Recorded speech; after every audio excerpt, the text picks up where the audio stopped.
आज मैं आपको सुनाने जा रहा हूँ संजय टंडन जी द्वारा लिखी किताब सनराइज फॉर संडे की कहानियों के संग्रह से एक नई कहानी। कहानी का नाम है भगवान तुम मेरी एकमात्र उम्मीद हो। एक राजा की कोई संतान नहीं थी, इसलिए उसने महायज्ञ करने की तैयारी की ताकि कुलदेवी प्रसन्न होकर रानी को एक योग्य पुत्र देने का वरदान दें और राज्य को एक योग्य उत्तराधिकारी मिल सके। महायज्ञ में देवी को एक नौजवान लड़के की बलि दी जानी थी। अब प्रश्न यह था कि राजा को यह बलिदान कौन देगा। जीवन अपने तीनों बेटों के भूख से मुरझाए हुए चेहरों को देखकर सोचने लगा, यदि इनमें से मैं एक राजा को बेच देता हूं तो उससे जो धन प्राप्त होगा उससे अन्य दो का पेट पाल सकता हूं। तीनों में से बड़ा बेटा काम में पिता का हाथ बटाता था, इसलिए उसे बेचा नहीं जा सकता था। छोटे को उसकी पत्नी ने पकड़कर छाती से लगा लिया और कहने लगी, इनके बिना मैं जीते जी मर जाऊंगी। अंततः उन्होंने अपना मंझला बेटा शगुन राजा को बेच दिया। शगुन बैठा बलि के दिन का इंतजार कर रहा था। वो अकेला और उदास था। राजा ने देखा कि शगुन ने अपने कमरे में मिट्टी के 3 टीले बनाए हैं। देखते ही देखते उसने पहले और दूसरे टीले को ठोकर मारकर गिरा दिया और इंतजार करते हुए तीसरे टीले की ओर टकटकी लगाकर देखने लगा। शगुन के इस बर्ताव ने राजा के मन में एक कौतूहल पैदा कर दिया और आखिरकार उसने शगुन को इसके बारे में बताने को कहा।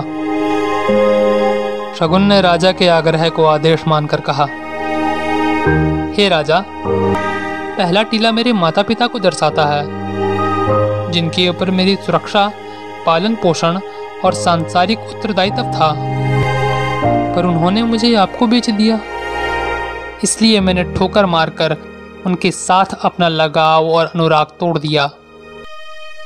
हे राजा, दूसरा टीला आपके लिए था, क्योंकि आप समस्त राज्य और इसकी संपूर्ण संपदा के संरक्षक हैं। आपने मुझे बलि देने के लिए खरीद लिया ताकि आप बदले में एक पुत्र प्राप्त कर सकें। एक बेटा प्राप्त करने के लिए आप अपनी मातृभूमि के एक अन्य बेटे की बलि देंगे। आप मेरे हृदय में अपना स्थान खो चुके हैं, इसलिए मैंने दूसरा टीला भी गिरा दिया।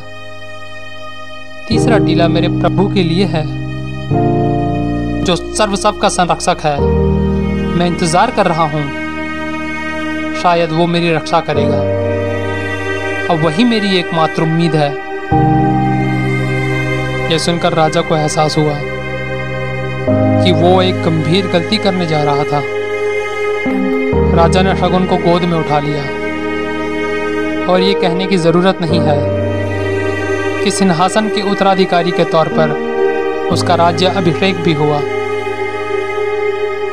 यदि हम केवल सच्चे मन से ईश्वर को पुकारते हैं तो वो हमारी मदद के लिए अवश्य ही आता है। यदि आप ईश्वर की ओर एक कदम बढ़ाते हैं तो वो आपकी ओर 10 कदम बढ़ाता है। उम्मीद करता हूँ कि आपको ये कहानी पसंद आई होगी और आपको इस कहानी से कुछ सीखने को मिला होगा। और यदि आपको ये कहानी पसंद आई है तो इसे लाइक करें, कमेंट करें और मुझे ज़रूर बताएं कि आपको ये कहानी कैसी लगी।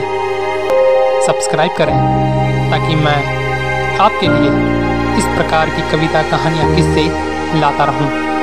तो आपसे जल्द मिलूँगा किसी नई कविता, कहानी या किस्से के साथ, और तब तक के लिए नमस्कार।